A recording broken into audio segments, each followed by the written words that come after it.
Pamela, I love that your last video was about growth because I was just thinking about that the other day. I gave a planetarium show on Saturday.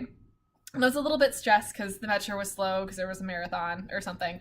But I got in, did the show, and it went pretty well. And afterwards, one of the guys who works in the planetarium came up and was like, "Oh, you're a natural." And I said something polite because, of course, you say something polite when a compliment happens. But internally, I was a little grouchy about it.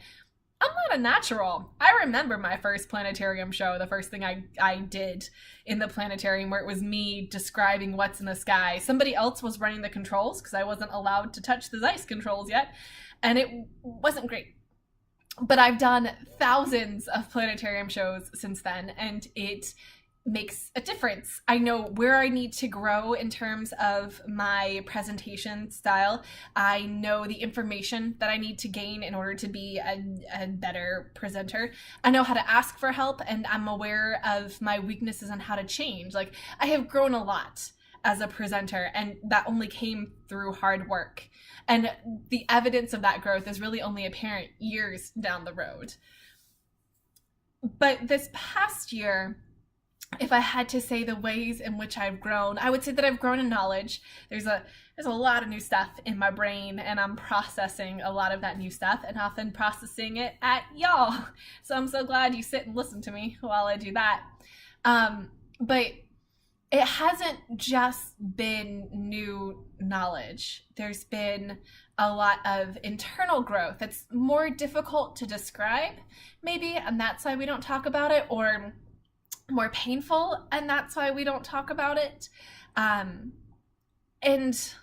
I don't want to say that spiritual growth or emotional growth is the be all end all in terms of growth, but it is important, and it is something that I hadn't necessarily thought about. And so if I'm thinking about the ways in which I've grown the most in the past year, I would have to say that it has been growing in love.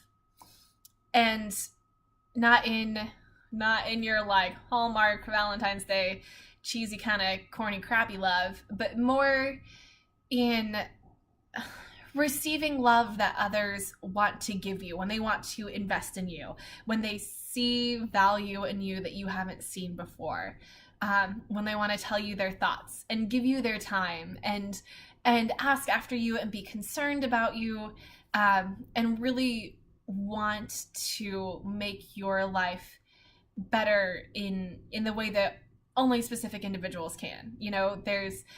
I learned how to receive a lot of love from other people in the past year. And in receiving that, it makes me notice the places in which I could be loving better.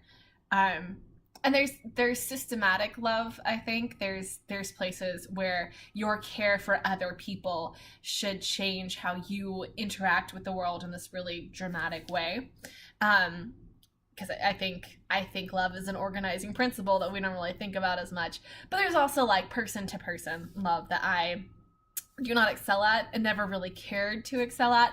But I think in the past year, I've been able to do a lot of that structure work. Like, I know where I need to grow more now. And it's been painful and it's been complex, but ultimately worth it. And that's what I got. See you next week.